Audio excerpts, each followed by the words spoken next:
Hi, folks. Nick Tockert here with the Historical Fencing Guild. Pardon my late arrival. Had some family matters come up that required my immediate attention. Again, I apologize. The Historical Fencing Guild today's broadcast is brought to you by the good folks over at the Independent Creator Directory, your one-stop shop for the best and the brightest authors, artists, musicians, and other creatives. It's a great place to be hosted. I am not just a member, a spokesman, but I'm also a member. We're also made possible by the Simple Sword, which I have right here. The Simple Sword, the Fighting Axe, and the Simple Spear, all part of my ongoing series of Western martial arts manuals designed to help you go from having never handled a sword to teaching the art to others. Thank you for your time. Most of all, we are made possible by my patrons. They're a small, elite group of people whose infinite kindness and support of the arts, including the martial arts, allow me to provide free training to people, get my books out, keep these channels going. Without them, I simply couldn't do what I do. I would not be able to financially afford the trainers or the other gear. So thank you. I do have stuff to talk about today, but before I do, I have something I would like to mention, and it didn't get uploaded into here, so I'll have to fix that as I talk, which is fine. But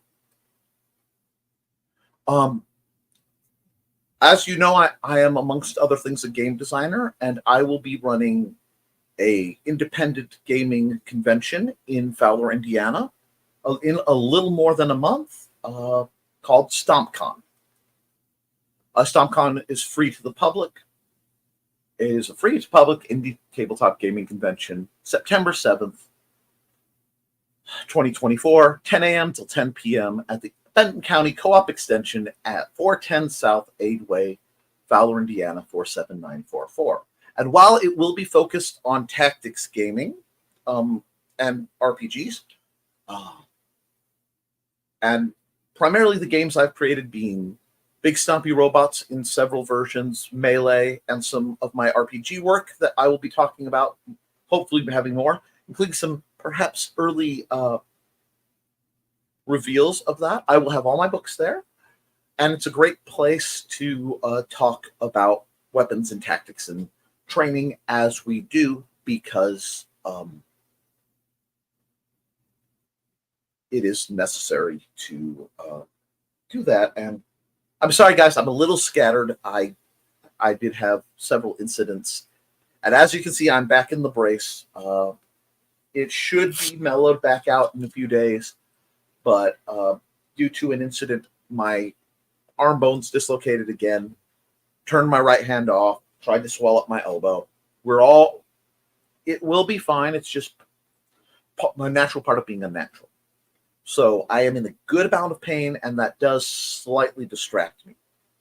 So I am sorry about that and anything else that this causes.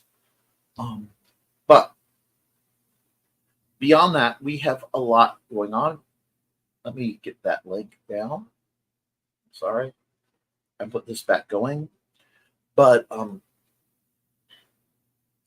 I want to thank Off in the Woods, Ronald Rain, Bladed Thesis, Brian K. Morris, Cindy Kett, and Steve Augusto. You guys are the real heroes who help me keep things going.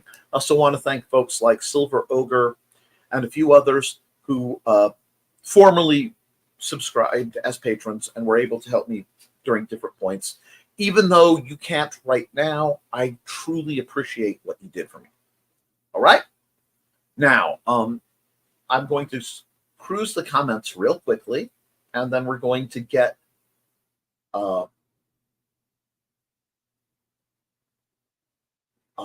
into some things. So, first through the door here, I'm sorry, let me get my neck knife out. I had to put it away, is Alex Creations.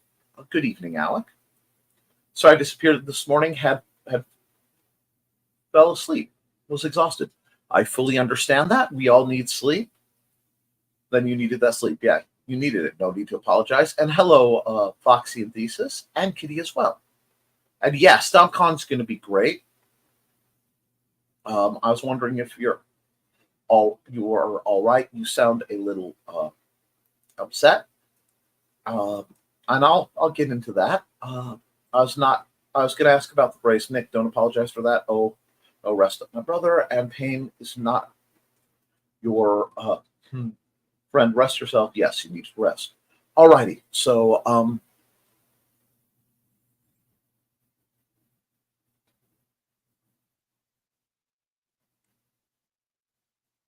I am. My primary task is taking care of myself, and some days it's harder than other days. I'm going to let that go at that. Details aren't needed to be in the public, but it did make for a bit of a challenge. And from this, it did give me some inspiration in something we need to discuss. And what we need to discuss at this point is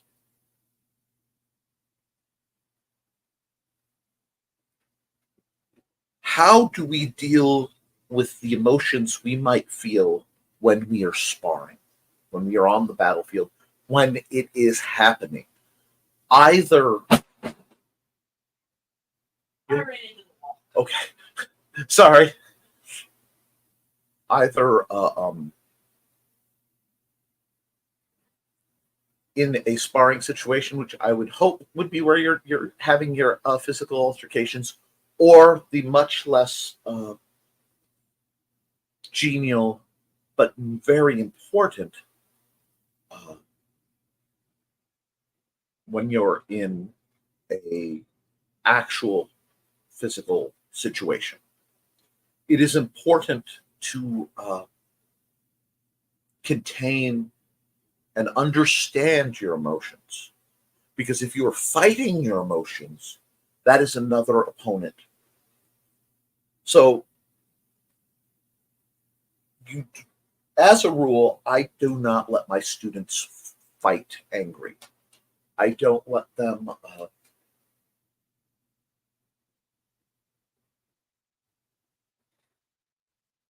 if they're furious, that's what a pel is for. That's what a disposable stick or something striking the pel is for. That's not what your partners are for. So the base level of working with your emotions as a Western martial artist is understanding what you're feeling, why you're feeling it, and how you're feeling. Because one thing you have to understand, especially anger, on average, according to assorted tests, being angry drops your IQ about 20 points. That's not farcical. I can't cite them. This is something I picked up in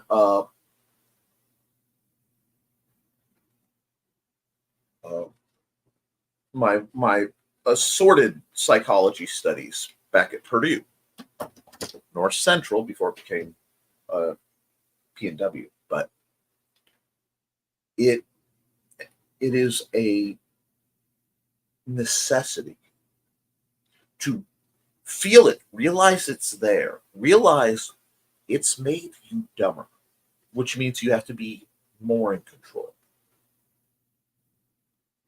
And whatever's happening, even if you're tangled up, I mean, you're in the nastiest scrum, you're wrestling or you're whatever.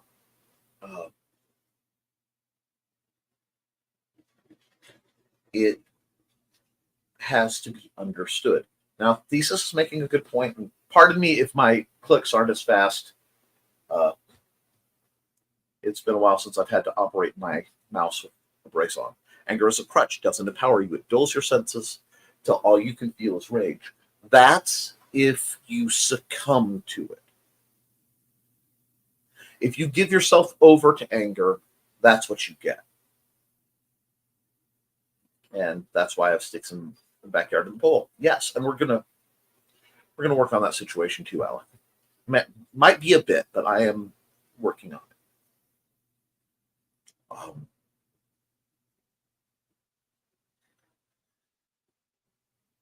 Anger can have a purpose, though, and a necessary purpose.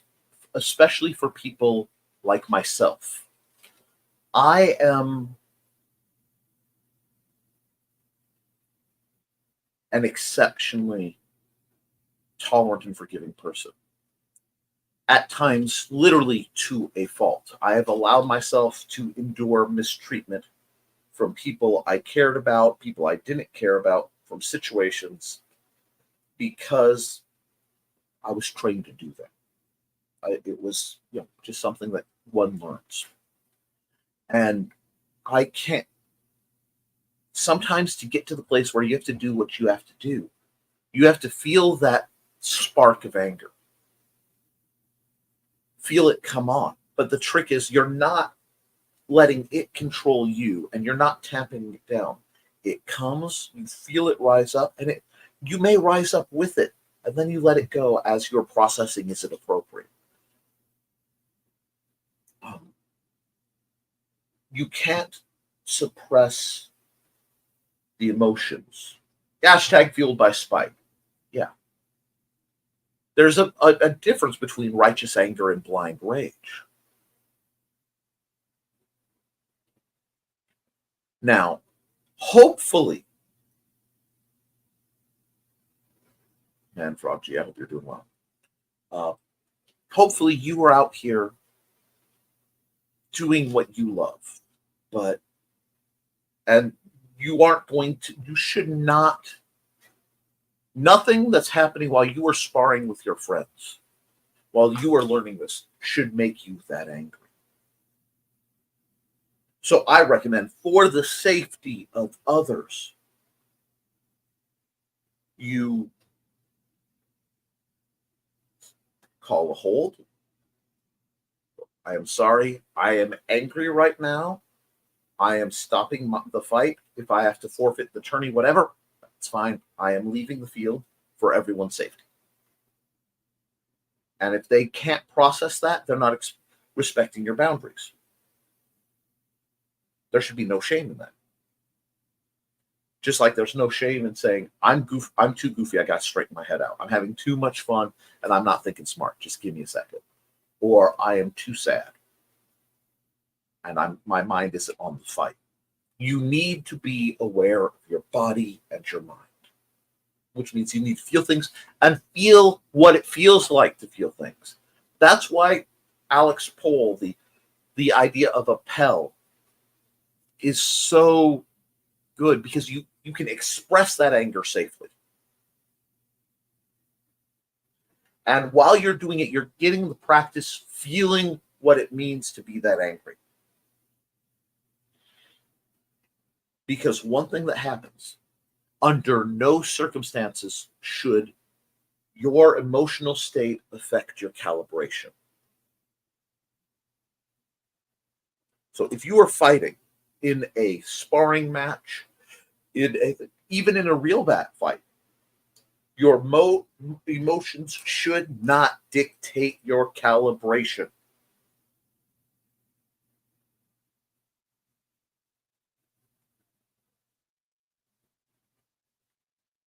A bout should be a test of skill to develop the discipline and stamina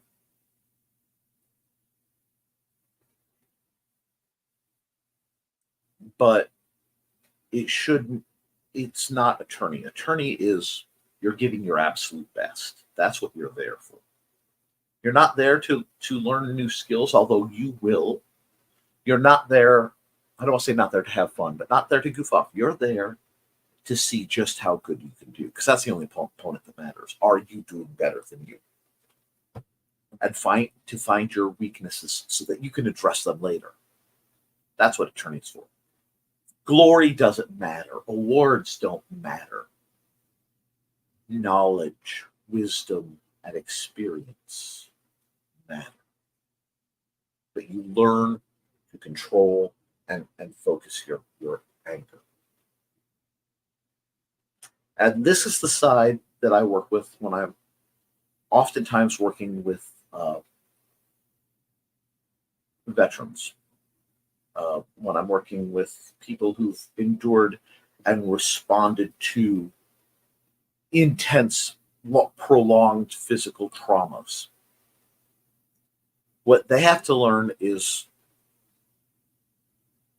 what this is, how to feel it safely without judgment. My job isn't to judge you because you're angry, but how to grow emotional calibration. And that skill set is never easy.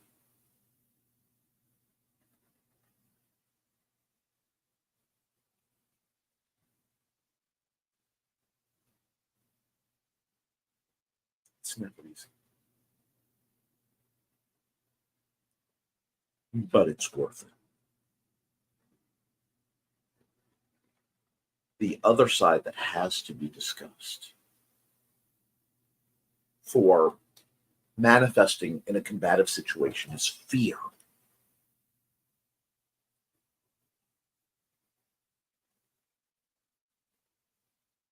Fear paralyzes.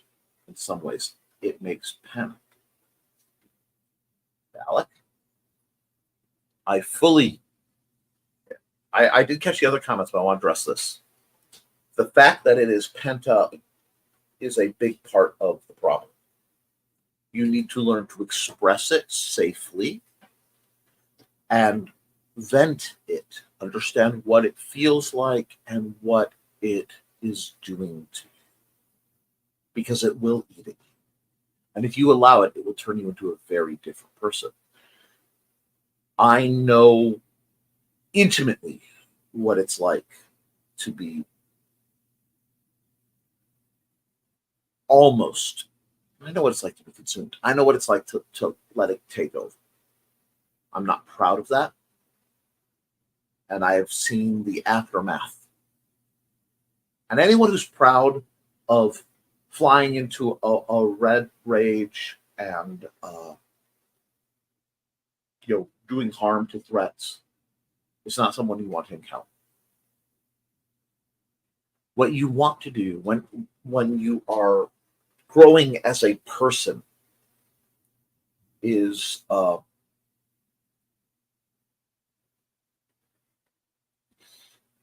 want to understand. Winning, losing, ups, downs, that's not what is important.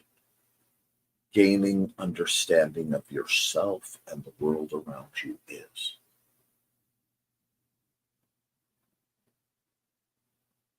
If you have pent up anger, you have to bleed it out somehow. You need a process of catharsis, or else it will come to a head, kind of like a large pimple, and then it will blow all over and make a big mess. Likewise, you get back to fear. Those of us who have suffered repeat long-based trauma and pain and disability from it, and the nightmares and such. Fear can paralyze us. It can take away our ability to breathe.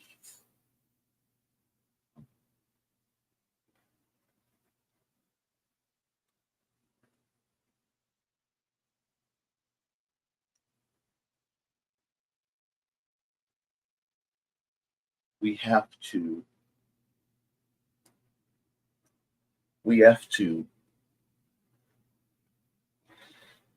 understand that exists too.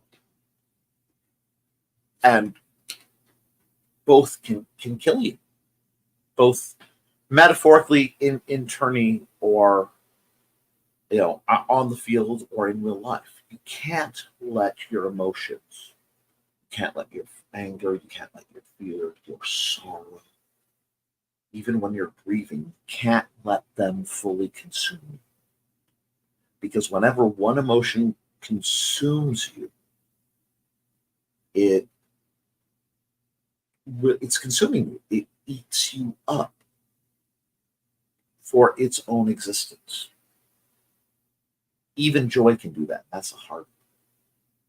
That's one I've had a lot of difficulty. That's one I'm having too much fun. I got to pull it down because it starts to affect your control,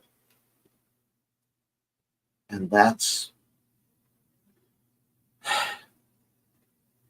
where we get to these situations where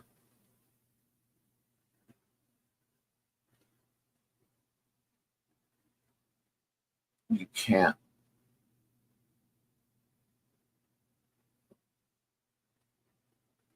function. And what gets really troubling, my friends, is when these powerful emotions hit you at the same time. Now, people who know me, and there have been some great comments that I've seen come up. Thesis says a great thing about letting emotions, etc., pass. But I'm not ignoring you guys.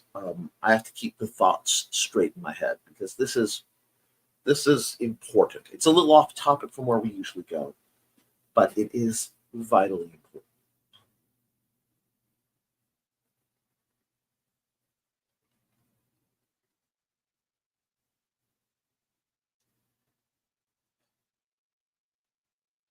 You have to practice. And the only way to hello, Don. The only way to work through anger and fear and pain is to, in the times you are experiencing them in a safe environment, learn to breathe. Everything comes from breathing. And I have several conditions that conspire against me. I have forms of apnea, and not just sleep apnea. I literally, hilariously to some, forget to breathe. Certain of my autonomic functions aren't as autonomic as they should be, which is why I've had to learn and to think about it. And with your breath, you control your hormones, you control your blood pressure, you control your heart rate. This is why I teach, preferably, alongside sword fighting, I want you to learn some type of marksmanship. And I don't care if it's Nerf guns, air rifles, actual firearms, any of the gambit of archery, thrown weapons. You want to learn something in the family of marksmanship. Because if you are angry when you are doing thrown weapons, it will mess up. If you are angry when you are trying to shoot something with anything, and I mean in a target sense, we're not talking weaponry. We're talking weaponry, but not harm. You will miss. But if you control your breathing, you allow your focus to narrow down to the only thing that matters is taking the shot. Nothing else matters. No sound, no sight, nothing. Everything is irrelevant but taking the shot.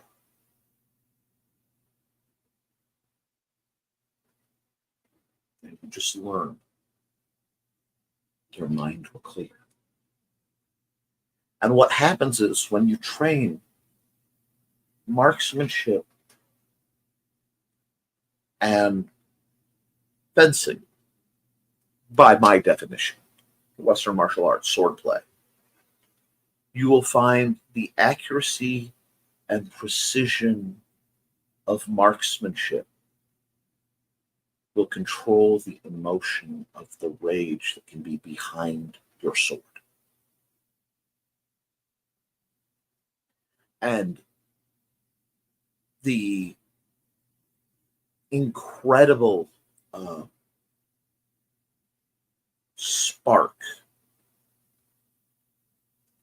that confidence that comes with just a little bit of anger, just that little okay, that impetus to act eventually moves over to your marksmanship. And when you get to where you trust yourself, you begin to do what's called instinctive shooting, where you've aimed so much, you don't need to line up the shot. You don't need the tight, precise aiming. Your body just does it. The same way when you fence. I mean, you got to realize, if I'm sword fighting and I am fencing in the classical sense, rapier to rapier, the openings that I may generate may only be this big or smaller, that I can get in and hit my target. Do you know what, ironically, the fastest thing at the Olympics is that is not, a gunshot? Do you know what it is? The tip of a foil. Those foils are going so fast. They outpace everything else. Do you realize the level of focus and perception it takes to not only generate that level of speed, but control it precisely?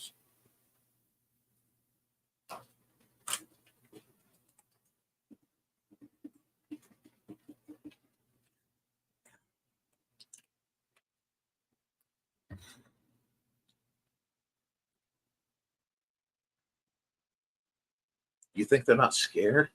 You think they're not nervous, getting out there in front of thousands of people, millions watching, to fight somebody who has at the least spent as much of their life focused on this art as you have? Yeah, instinctive archery is fun. Once you learn it,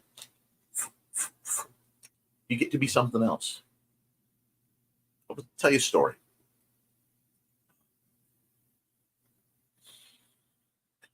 My dad was teaching my brothers how to shoot. Started with air rifles. And this was many, many years ago. My brothers are grown men. I'm very proud of them both. But he was saying, and the same thing I've said, the target's all that matters. Nothing else matters. The distractions don't matter. You have all the time in the world. And he's saying this the same way he talked to me when we're standing outside, and we had this problem with coyotes, with dogs, wild dogs, coyotes. They kind of intermixed. And they would cause problems. So this was, again, years and years ago, but we had a trail that ran around my parents' house that we carved, right around the perimeter. So we could walk the whole perimeter, keep an eye on everything. You do things like this. And, ride motorcycles and things like that. But as he's talking, he's got the rifle. And he's talking. Take all the time in the world. Nothing else matters. All that matters is the shot. Nothing else. And he looks up, and there's this freaking coyote running heck bent for leather down the trail. And you can see it through the trees at,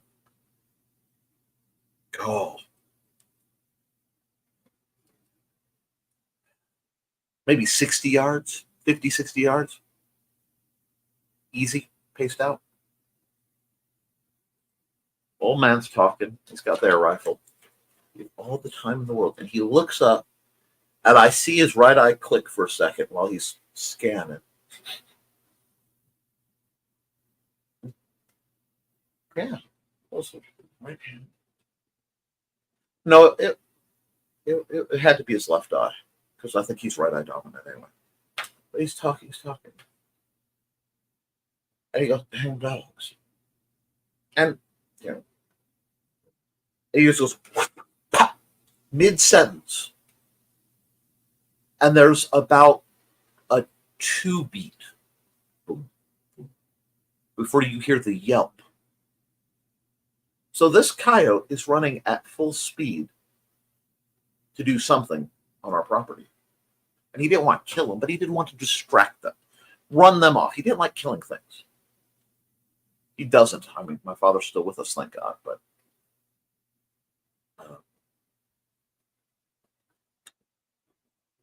through dense foliage, with his back mostly turned, he glanced at it, was talking to us, brought up, squeezed the shot. I don't know how he even saw it from where it was, which means he tracked the motion, the sound, took the shot, bam. What does that have to do with swordplay?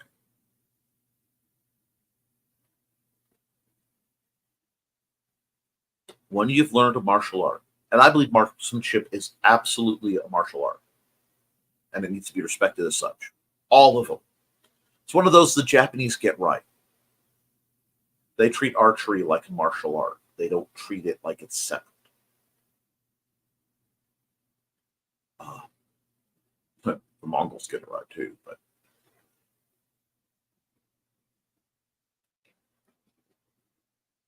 there is an aspect of no thought. And no thought comes when your body knows what the mind will want it to do. Oh yeah, situational awareness, that's a constant. But no thought is your body and mind acting in sync without conscious effort. When you've been fighting long enough, your body will just do what it's supposed to do. It's amazing when it works. Hi, Dave. Houston, Texas, Dave, for that one. But to get there and to be safe there, you have to have instilled the motions, the precision, the accuracy, the breathing, the control, the calibration. And you have to have instilled it in such a way that it functions completely regardless of your emotional state. It's like it's an entirely different neural network. And the only way to do that is by understanding. So if you're hitting the pel to vent off anger,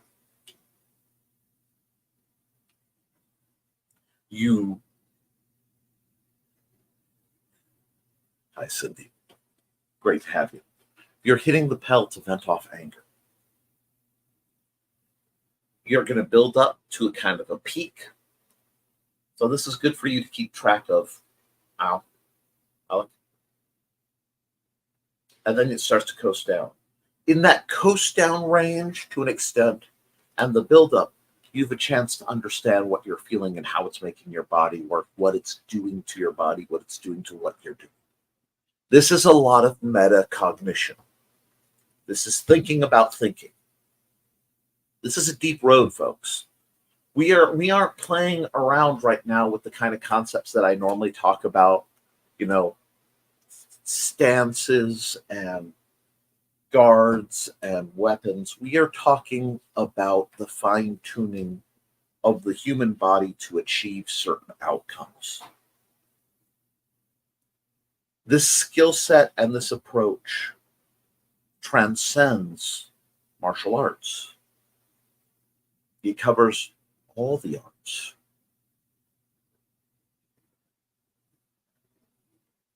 A truly talented musician can play anything in the right notes, the right tempo, the right tone, totally regardless of how they themselves are feeling. This is important. Learning that kind of control takes discipline and mental clarity. It takes time, but it can be done. And whatever venue you learn it from, that can carry over to the others. Learning how to control your body when you are scared and angry will make you a better driver. Learning how to deal with these emotions while the stimulus of driving in a dangerous situation, it will make you better than you would be without it. You still need to acquire the basic skills. You still need to know your vehicle and have all the tools in place. Don't get me wrong, but it will take you to that next level.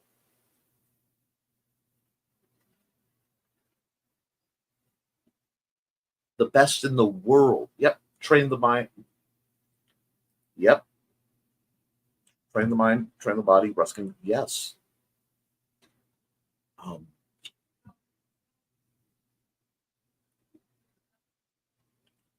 The only way to get that is to just put in the time. I would love to tell you there is a secret Zen spell ritual that will do that. Yeah, you know what? Technically, there is. You want the secret? I'll give you the secret, friends. You have to stay in your mind, in your moment, and you have to put in the hours. Discipline comes from the repeated action in an unpleasant situation. It comes from being able to do what you have to do regardless of what else is going on. It becomes a lifestyle. I am not as disciplined as I once was. I lost a lot during some of my injuries. So I am having to rebuild and revisit these lessons in my life. I don't want it to be like this.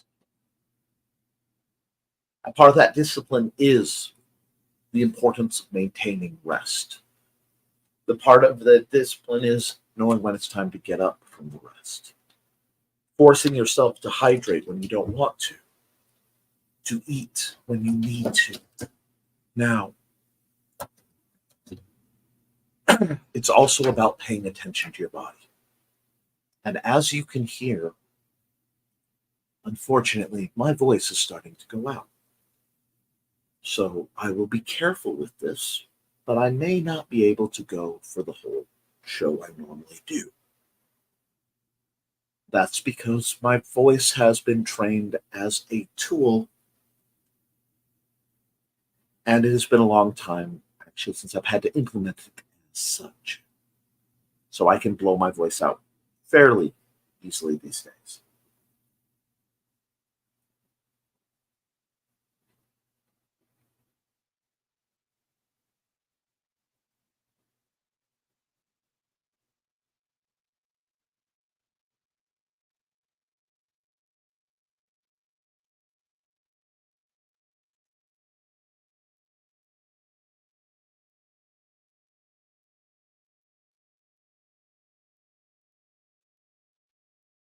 It requires paying attention to your body and being honest. Thank you.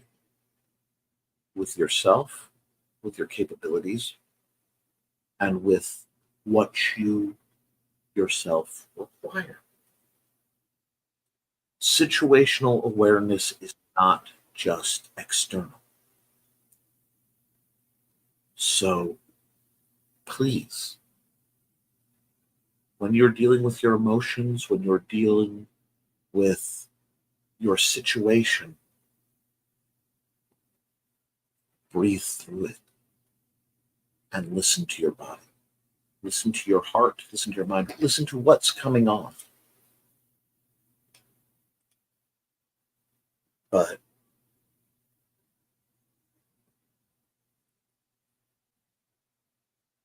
there comes a point where you have to pause, you have to stop, you have to realize that, yes, this is unpleasant. Yes, this is potentially damaging, but the situation requires me to maintain the actions my word has issued. That's why I didn't simply skip this video today. That's why I didn't simply say, I'm sorry, guys, I've had a rough day. I have to call it off. Because the discipline of doing this, when it's easy, when it's hard, when I'm busy, when I have time, setting down at the same time and trying to at least, usually I try to go for an hour if I mechanically can. I don't think I can right now, so I will probably be cutting it off fairly shortly. But that comes from paying attention to yourself, to your situation, to your body, to your mind, thinking about how you think about things, how you respond with your feelings. Because you feel your feelings, you should not let them feel you. And with that, guys, I'm going to be smart here. I'm going to say thank you for your time and for giving me the leniency to plan to shorten this broadcast due to my overall condition. Thank you for your support, especially my Patreon folks. I couldn't do this without you. And thank you for the work you're putting in on yourself. Because everything you do, every time you're practicing and drilling, you're making yourself a better version. And that affects the world around you. I know there's a lot of darkness going on. I know a lot of people are scared. I know there's a lot going on. But understand this. That which you cannot change, you can't. But what you have dominion over, you can. And if you can control your emotions, you can control your thoughts, you can control your body, you are far more powerful than these spittle-lading pontifexes, these people who just bellow out orders and send men to their deaths. No, you have far more strength than that. No king nor cult leader can ever have the strength of a man or woman or in between who has learned control of themselves. So, guys, I'm going to ask you, as I often do, keep your eyes open, do your drills, be kind to yourself and each other, and as always, friends, thank you for supporting your local swordmaster. I will be back with more shenanigans next week. I think I fixed the glitch on my phone where it was constantly trying to upload the videos, but because it couldn't connect right, it wouldn't upload, but it wouldn't break the connection to make a new one. So it's been in a feedback loop since the day after the Shakespeare Company that we opened up for, which explains my battery loss problems. But, sorry. I hope to have those videos in format where I can make them downloadable for my Patreon folks so that they can take them home, play with them. I don't care. And better versions for you because Joey was kind enough to run them silently. Some of you want to hear the shtick, so I will try to make it where you can. But I also told myself, if I have to, I'll cut the show just about 40 at the 45-minute mark. And it's funny because despite that was out still, okay? Sorry. That was live putting a bone back into socket. Despite the situation and the limitations, guys. I believe in being a person of my word whenever possible. So I need you to know that I love you and you should too. I'll be back Monday for the first episode of the week for the never mind the furthermore, and I will be back here Friday for the next episode of the Historical Fencing Guild, unless I can pull together something else amusing. And sorry, I have to tighten this down now because it's in place. With that, guys, have a lovely night. Toodles, folks.